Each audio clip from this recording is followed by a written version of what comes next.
Hi, I'm Kevin. This is Sports Lab 100, and today's episode is Warrior 30, Andrew Wiggins. Now, Andrew Christian Wiggins is a 6'6", 197-pound forward from Toronto.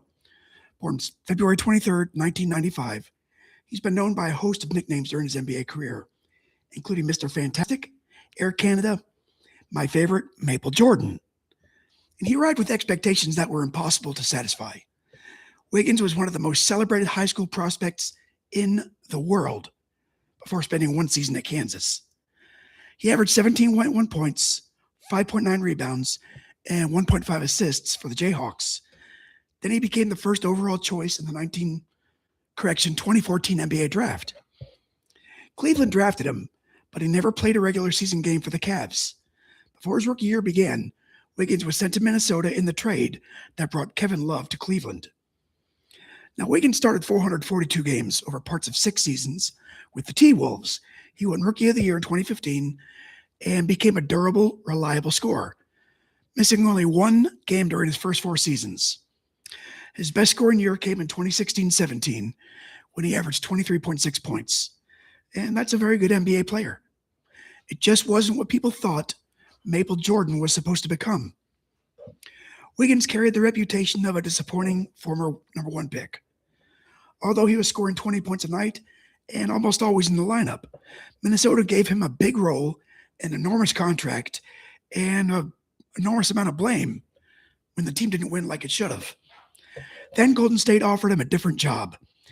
February of 2020, the Warriors traded D'Angelo Russell, Jacob Evans, and Omari Spellman to Minnesota for Wiggins and 2 draft picks. The first-round pick eventually became Jonathan Kuminga. Wiggins didn't have to rescue the Warriors. He didn't have to dominate the ball or become the center of the franchise. He could defend the opponent's best wing, run the floor, attack a mismatch, and take open shots created by Steph Curry's gravity. It fit. During the 21-22 regular season, he averaged 17.2 points, 4.5 rebounds, and 2.2 helpers. He shot 39.3% from 3 and became an all-star for the first time. Golden State finished 53-49, third in the Western Conference. Curry missed the final 12 games with a foot injury, but he returned to the playoffs, initially coming off the bench. The Warriors eliminated Denver in 5 games, survived a physical 6-game series against Memphis, and handled Dallas in 5 to reach the NBA Finals for the 6th time in 8 seasons. Boston took the more painful route. The Celtics, they swept Brooklyn, then needed 7 games to eliminate Milwaukee and 7 more to survive Miami. The finals were tied at 2 games apiece after Curry scored 43 in Game 4 in Boston. Wiggins had 17 points and a career-high 16 rebounds that night, helping Golden State regain home court advantage. Game 5 was June 13th, 2022 at Chase Center. And this wasn't the clincher. It was the game that placed the championship directly into Golden State's hands. The Warriors opened with force. They led 24-8 late in the first quarter and carried a 51-39 advantage into halftime. Curry wasn't shooting well, but Wiggins was controlling the game this day. He had 16 points and 7 rebounds by the break, finding mid-range shots, cutting towards the rim, and attacking Boston before the defense could settle. Then the Celtics came out of halftime and erased everything. They scored the first 10 points of the third quarter. After missing its first dozen 3-point attempts, Boston suddenly made 8 in a row. Jason Tatum and Jaylen Brown found room. Golden State's offense stalled, and a 16-point Warriors lead became a 5-point deficit. For a few minutes, the game felt like it had escaped. Then, at the third quarter buzzer, Jordan Poole banked in a 33-footer, and Golden State entered the fourth with a 75-74 lead. The building woke back up. Wiggins never stopped attacking. His 3-point shot wasn't falling. He missed all 6 attempts, but he kept going downhill, kept working the glass, and kept making Tatum earn every touch. Curry finished with 16 points and went 0 for 9 from distance. So his streak of 233 regular season and playoff games with at least one made 3 was over. Golden State won anyway. That was the meaning of Wiggins' performance. On the one night that Curry couldn't bend the game with his shooting magic, Wiggins became the scorer, the rebounder, and the wing defender who held everything together. He made 5 of 6 shots in the fourth. With just over 2 minutes remaining, he drove past Derek White, rose at the rim, and slammed home the last major statement of the night. The Warriors won 104-94 and took a 3-2 lead. Wiggins finished with 26 points, 13 rebounds, 2 assists, 2 steals, 1 block. Over games 4 and 5, he collected 29 rebounds. 29. Before that finals, he'd never had more than 11 ever in any one game. And here's the strange family echo. Andrew's father, Mitchell Wiggins, played for Houston against Boston in the 1986 finals in Game 5 of that series. Mitchell came off the bench for 16 points, 7 rebounds, and a Rockets victory. Then, almost exactly 36 years later, his son plays Boston in another Game 5 and delivered the defining performance of his career.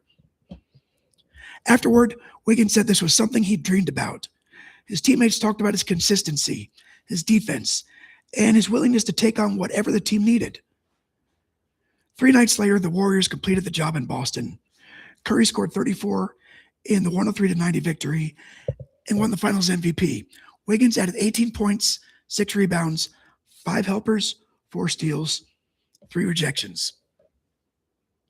For the series, he averaged 18.3 points and 8.8 boards while taking the primary defensive assignment against Tatum. Golden State had its 4th championship in 8 seasons. Wiggins had a rewritten career. He signed a 4-year extension with the Warriors that October, but the seasons that followed were less orderly. Wiggins played only 37 games in 22-23 because of injury, illness, and an extended absence for a private family matter. He returned for the playoffs, and Golden State beat Sacramento before losing to the Lakers in round 2. His production dropped to 13.2 per game in 23-24, his lowest scoring average since entering the league. The Warriors finished 10th in the West and lost to Sacramento in the play-in. Wiggins bounced back in 24-25. Through 43 games with Golden State, he was averaging 17.6 and looked far more like the balanced two-way player from the Warriors' championship run. Then Golden State made another big trade. In February 25, Wiggins became the central outgoing player in the multi-team deal that brought Jimmy Butler to the Warriors.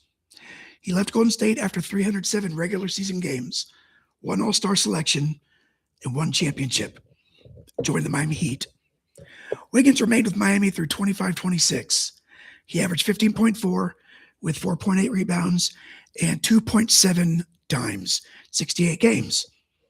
Then he scored 27 with 7 rebounds in Miami's overtime play-in loss to Charlotte. His career after the championship, it's been uneven. There have been absences, a decline, a recovery, and another major trade. None of that changes what happened June 13th, 2022. Andrew Wiggins entered the NBA carrying the weight of being the next great Canadian superstar.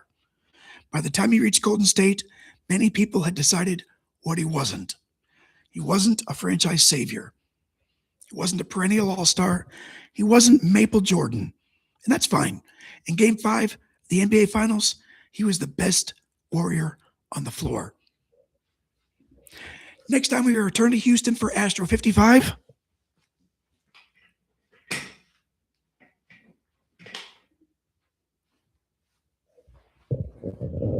From Valdez.